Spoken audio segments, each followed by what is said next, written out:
ईशान भी जानो का कर दी थे मोबाइल अरे इधर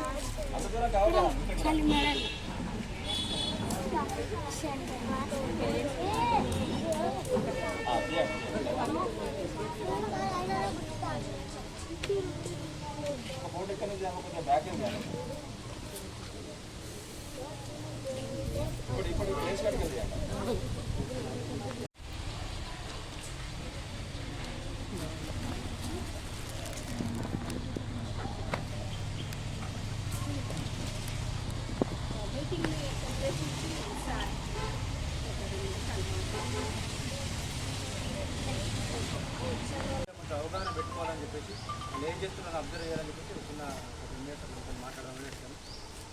ఇప్పుడు సమ్మర్ హాలిడేస్ వచ్చింది. పిల్లలు ఏం చేస్తారు?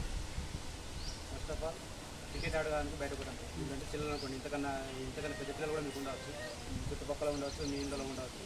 వాళ్ళ గురించి ఏం చేస్తారు? క్రికెట్ ఆడదామని పోతాం, లేదంటే సినిమా పోతున్నా అని చెప్తారు, లేకపోతే ఫ్రెండ్స్ వాళ్ళ ఇంటికి పోతున్నా అని చెప్తారు, అయితే ఇంకేదైనా ఊరు ఈత నేర్చుకోవడానికి ఈత కొట్టడానికి ఏదో ఒకటి చెప్పి ఇంట్లో చెప్తారు.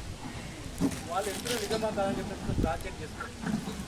మీరు అన్నట్టు వాళ్ళు క్రికెట్ ఆడడానికి పోతే క్రికెట్ ఆడుకొని వస్తే ఎవరో ఏ పేరెంట్స్ వద్దాను సినిమాకి వెళ్తానంటే హాలిడేస్ కాబట్టి ఇప్పుడు ఏమో ఎగ్జామ్స్ ఉంటాయి కాబట్టి వాళ్ళు చిన్న ఎంజాయ్మెంట్ కాబట్టి పోతున్నారంటే దానికి కూడా ఎవరు అబ్జెక్షన్ చేస్తారు. కాకపోతే వాళ్ళు నిజంగా ఆడేస్తున్నారు లేదని చెప్పేసి క్రాస్ చెక్ చేస్తారు. ఎందుకంటే ఇప్పుడు మీరు ఏం చెప్తున్నారంటే ఇంట్లో వాళ్ళు పోటీ చెప్తున్నారు, బయటకు వెళ్ళినట్టు ఇంకోటి ఏం చేస్తున్నారంటే గిట్నే గంజాయికి అలవాటు పడుతుంది. ఎవరో ఒకరు పరిచయం అవుతాడు, మనకి అది తాగే అలవాటు ఉంటుంది. జస్ట్ ఆయన దగ్గరికి అన్న అనుకున్నాం తమ్ముడు అనుకుంటున్నాం పోతాడు. వాడు ఏం చేస్తాడు? నేను తాగుతున్నా అని చెప్పి వీళ్ళు చిన్నగా అలవాటు చేస్తాడు. తాగరా బాబు ఒకసారి తాగు, ఇంకొకరు నేను అడగా ఒకసారి చూడు అని చెప్పి చిన్నగా అలవాటు చేస్తాడు. దాంతో మా పిల్లలు అడక్ట్ అవుతారు. తర్వాత ఇది అయిపోతుంది. కాబట్టి వాళ్ళు వెళ్తున్నారు కరెక్ట్గా లేదని చెప్పేసి అబ్జర్వ్ చేయాలి.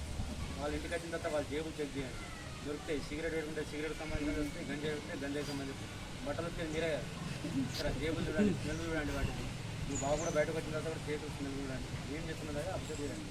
మీ చేతిలో ఉన్నది. మీ చేతులు కానీ మేము కానీ ఏం చేస్తామండి అయిన తర్వాత రావడానికి కొంచెం ముందు అది చేస్తారు. కానీ మీ దగ్గర 24 hours మీ పిల్లలు మీరు అబ్జర్వ్ చేస్తారు కాబట్టి వాళ్ళు ఏం చేస్తుంది చూస్తుండండి. బయటకు పోయిన తర్వాత వాళ్ళు నిజంగానే వాళ్ళు చెప్పిన పనికి వెళ్తున్నారా అయితే ఇంకేమైనా పని చేస్తున్నారని చెప్పి మీరు కొంచెం అబ్జర్వ్ చేస్తే బాగుంటుంది. లేకపోతే మన పిల్లలు చేయి దాడిపోతుంది. అట్లా వాటికి అడిక్ట్ అయ్యారంటే దాని నుంచి మనం బయటకు తీసుకురావడం తక్కువ. చూస్తూ ఉంటారు యాడిస్లో కానీ టీవీలో కానీ గంజాయికి అడిక్ట్ అయినాడు ఎట్లుంటాడు ఇట్లా పక్క చిక్కిపోయి మొత్తం సైకోలు ఎక్కడ తయారైతే వాడి పేరెంట్స్ మాట అయినాడు. వాడు ఏం చేస్తున్నాడో వానికి అర్థం కాదు. వాడు పాయింట్లోనే మూవ్మెంట్ చేసుకుంటాడు, పాయింట్లోనే మోసం పోతాడు, అన్ని అట్లా చేసుకుంటాడు.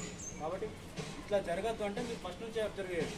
పిల్లలు ఏం చేస్తున్నారు, మీ పనిలో మీరు ఉండేసి వాళ్ళని పట్టించుకోకుంటే వాళ్ళు చేసే పనులు వాళ్ళు చేస్తారు. మళ్ళీ ఇప్పుడు సమ్మర్ కాబట్టి ఇంక కొంచెం జాగ్రత్తగా ఉంటుంది. ఓకేనా? ఏంటంటే వాడు అదే అలవాటు చేస్తారు. కాబట్టి ఫోన్ ఇచ్చే ముందు ఆలోచించడం. ఇస్తే వాడు ఏం చేస్తున్నాడని చెప్పండి. ఫోన్తో ఫోన్ ఆన్ చేసిన అనుకోండి, వాడు ఏం చూస్తుండో ఫోన్లో నాకు కొంచెం గేమ్స్ ఆడుతుంది. నిజంగా గేమ్స్ ఆడుతుంటాను, ఇంకేమన్నా చూడకూడదని చూస్తుంటాను, ఇంకేమన్నా చేస్తుందని చెప్పేసి మీరు ఫోన్ ఇచ్చేప్పుడు అబ్జర్వ్ చేయండి. ఫోన్ కూడా పిల్లలకి ఎక్కువ వేయకండి.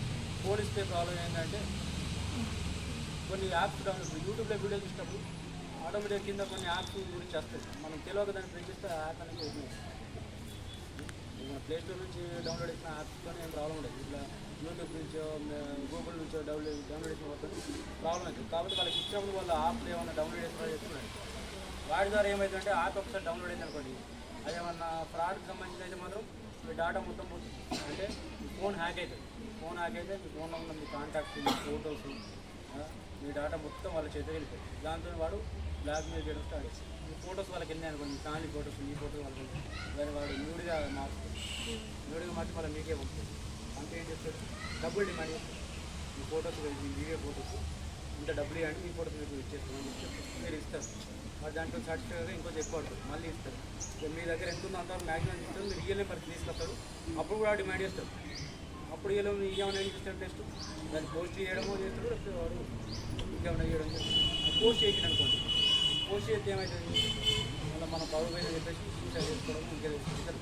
కాబట్టి అక్కడ దాకా రావద్దు అంటే మీరు ఫస్ట్ ఫోన్ వాడడం కట్ చేసుకోండి. అన్నోన్ యాప్స్ ఓపెన్ చేయకండి, అన్నోన్ యాప్స్ డౌన్లోడ్ చేయకండి.